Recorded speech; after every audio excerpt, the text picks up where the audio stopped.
And we're back after a brief break. You're watching South Texas Now with Attorney Joe Flores. I'm honored to have on Judge Carlos Valdez, and as many of you know, he's worked in some of the most famous cases, not only in South Texas. He's got a book out about it, and he also is now presiding as a judge. He's done an incredible job. And if you haven't voted, get out there and vote, and remember the name Carlos Valdez. Welcome, Judge. Thank you, Joe. Thank you very much, and thank you for the opportunity to be here. Well, Judge, I tend to ask too many questions. Let's let it ride, and let's hear about your experiences. Well, I've had some very, very unusual and different types of experiences because I've been county attorney, I've been district attorney, I've been city attorney, and now I'm a judge. And frankly, I've seen and heard most of anything that can happen in a courtroom. I've seen it and heard it. When I was a young lawyer as a county attorney, I was 29 years old. Probably when I was 31, I filed a lawsuit against the state of Texas. Oh, boy. Back then, the state would not remove prisoners that had been convicted and sentenced to prison. They weren't removing them from the county jail and taking them to prison like they were required to under the law. So it was causing a huge population problem in the jail. And we negotiated with, the county negotiated with the governor back then. Clements was the governor, and we negotiated with him a couple of times, and he refused. He would not do anything. So Judge Barnes was the county judge. He asked me as county attorney, do you think we can file a lawsuit? I said, sure, we can sue him. And I filed a lawsuit. I was a young man. I filed a lawsuit against the state of Texas, and after the preliminary rulings by the judge, because they tried to throw the lawsuit out based on technicalities, the judge denied it. So after the preliminary rulings and pretrial hearings, 13 of the counties joined us, joined the lawsuits. It was Nueces and 13 other counties against the state of Texas. And the 13 other counties hired a woman, a lawyer from Austin, named what was her name? I can't remember her name, but she was co-counsel with me. We tried the case together. Ann Snell, the incredible Ann Snell was co-counsel with me. We tried the case in Austin for 3 weeks, and at the end, the judge ruled in favor of Nueces County and the 13 other counties, and awarded the counties $100 million in back pay for the keeping the prisoners there. Those $100 million, Nueces County eventually got $13 million and used that money to build the jail that we have now. So a lot of guys rode your coattails. Oh, in yeah. other words. After we filed the lawsuit, everybody wanted to jump in, and I told them, yeah, I'll allow all the other counties because they knew we were going somewhere with this lawsuit. Yeah, and I said, but there's got to be some rules. First of all, only one lawyer will represent 13 counties. It's just going to be myself and the lawyer. Whoever it is, y'all decide. And then the second, if we have disagreements among the counties, whatever I say is going to be what we do. And they agreed to all that. So we had the lawyer hired, and we tried the case. It was in front of Judge Joe, what was his last name? Joseph. A good lawyer, a good judge, very wise, he would take time to think about it before he made his rulings, and he's the one who it was a bench trial. He's the one who ruled in our favor and awarded us, after a lot of testimony, awarded us the $100 million. And of course, this created publicity all over. And eventually we made, the Nueces County made a lot of money from that lawsuit. What happened with the prisoners? They caught chain and went respectably? Eventually, this is when the state started building prisons all over the state, and then they created the state jail facilities and created the fifth felony, which is the state jail felony. That's when all this happened. As a result of the lawsuit that we filed, the state had to remove the prisoners, so they started building facilities, created a new felony, and lowered a lot of the felonies down to a state jail felony where they would put the prisoners to try to remove some of the prisoners and relieve some of the pressure. But that was when I was county attorney. people don't know that. I know that people don't know that. People don't know that I tried the Selena murder case. The young lawyers that I've talked to, they're like in shock. You tried the Selena murder case? Yeah, I tried it in Houston. We tried it in 3 weeks. We were in Houston for 3 weeks and tried that case with media from all over the world, Jim. But there was a change in venue because of that. They couldn't try it in Corpus. Right. The murder occurred here in Corpus, but Doug Tinker, who was a defense attorney, filed a motion for transfer of venue, and we had a hearing, a day-long hearing. Doug didn't want to try it here because he said we couldn't find an impartial jury because of the number of fans that Selena had here. So we had a long hearing, all day long, and then at the end, Judge Westergren granted the motion to transfer venue and sent the case to Houston where we tried it, which was interesting because the reason for the motion was too many fans here in Corpus Christi, and she couldn't get a fair trial. But in Houston, the last concert that Selena performed was in Houston. The rodeo, wasn't it? That rodeo. She sold out the Astrodome.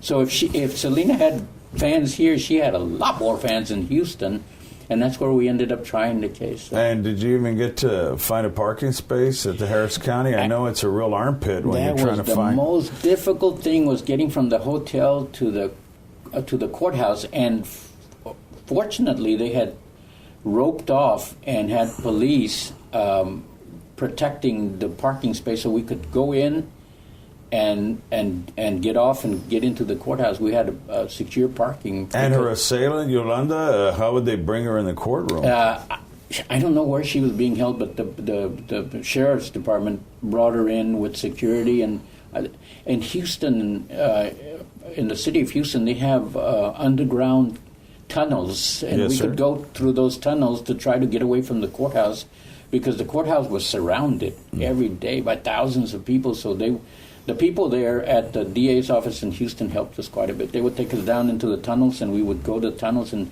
come out like 3 blocks away where there were fewer people. And still we would get recognized. People would see us on the street.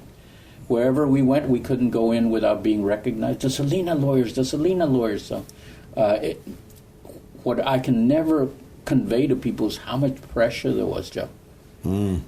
Especially from Hispanic people. Our people were putting a lot of pressure, saying, you need to get a conviction, you need to get a conviction, you need to get a conviction, you need to send her. Some people wanted the death penalty, which didn't come into play in this case because we didn't have the facts and the circumstances for seeking the death penalty. But didn't sound like she premeditated the murder. What we did is we brought in the people the witnesses who saw what happened after the shooting, which would prove, and we convinced the jury that what Yolanda Saldivar did after the shooting showed that she intentionally shot Selena, because the defense was it was an accidental discharge. She said, I didn't mean to do it. Right, it was accidental. And so what happened, nobody saw the shooting except Yolanda Saldivar. Nobody did. It was inside the room. Selena had her back so the only one who saw it was Yolanda Saldivar. But the aftermath, after the shooting, where Yolanda came out and pointed the gun again, all this was witnessed by about 4 people. We brought those people to tell the story, to convince the jury this was not an accident, this was intentional. So that was the case that probably brought the most publicity, it was the most highly publicized case in the history of this county for sure, and probably in the state of Texas. And a lot of people started recognizing me on the street, and even to this day, although the younger people have no idea that I spoke to a class at Texas A&M Corpus Christi. Mm-hmm. The young students that I'm talking to weren't even close to being born when this happened. They don't even know that Mark Skrka helped you out on the case. No, they don't know who the players are. And he teaches there, or taught. He taught there. And people, the younger people think that everybody involved in the case has already died, that this happened so long ago. They say they're still alive. Yeah, we're still alive, some of us. Yes. Now, yes. Doug Tinker has passed away. Arno Garcia, the defense attorney, has passed away. Some people have passed away, but some of us are still around, kicking and telling our stories.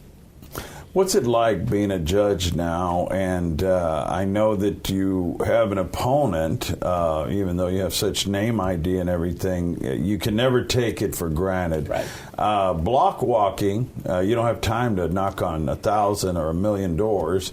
I'd like for you to block walk right now and tell the public why they should keep you in office. You've already done a great job for 4 years. Why another 4? Well, I am enjoying what I'm doing. It was a little difficult at first. After 40 years of practicing law in front of the bench, it's different being behind the bench. The one thing I had to learn, Joe, and this is probably what most judges will tell you, is I can't say anything, to keep quiet. 40 years of being on the other side, making objections, raising questions, speaking. The judge can't do that. And there are many times where I almost blurted out, objection to the question. I can't do that. So a lot of times I would just put my hand on, just to remind me not to say anything, because it's very difficult to. And you know what it is to be in the heat of battle. You know exactly what it is. People don't understand it. When you're in the middle of a battle like that, it's like a war. It's like a battle. And you, of course, throwing and asking and saying things. And it's very difficult to stay quiet and just sort of, it's like being a referee in a football game. You want to play. You want to throw a pass. You want to run the ball. But you can't. You have to try to control. So that's We've got politics, difference. Right? Democrat, Republican, but to me it's always been hard to look at it through the lens of bipartisanship, rather partisanship. What would you tell the people that are blue or red out there, when they're voting for you and they're doing the palanca or straight ticket, but why should they vote for you if they're voting one way or the other? Why should they cross lines and vote for you? I've always said that there is no Democratic or Republican way of judging. There's no Democratic or Republican way of prosecuting a case. These positions should not be in a partisan election. There's no business having a partisan election. They should be nonpartisan and let the people decide. But I think the argument that I have, especially right now, is the experience. There's very few things that come before me that I haven't already seen, heard, or actually done myself. There are very few things the prosecutor can do that I haven't already tried, or the defense attorney can do. Or in civil matters, I've done many civil matters. I have an idea of where the lawyers are going or where they're coming from. So that experience is very, very useful. I wish I could have more time to be out campaigning and going door to door and talking to people. But being an active trial judge, and I am very active, I have dockets all the time. And I have a different philosophy than most judges, or than I should say some of the judges. Some of the judges believe that the more cases they have on a docket, 40, 50 cases on one docket, makes it look better for them. I don't subscribe to that theory. I want to hear the case and take whatever time is necessary to hear from the case. Some judges look at a case as a number to be disposed. The more cases you dispose, the better. I don't think that way. I think I want to give this person, behind every number, there's a human being that needs to be heard, and I take the time necessary to hear him. It is election season, and Judge Carlos Valdez, you're a public servant for over 30 years, is up for election. Please get out there and vote. And we want to thank you, Judge, for being on. It's always an honor. Thank you very much, Joe. I appreciate it. Thank you. Thank you. And stay tuned. He's going to go live to his fans and also people who have questions for judges on the Crónica. And that is our next guest when we come back.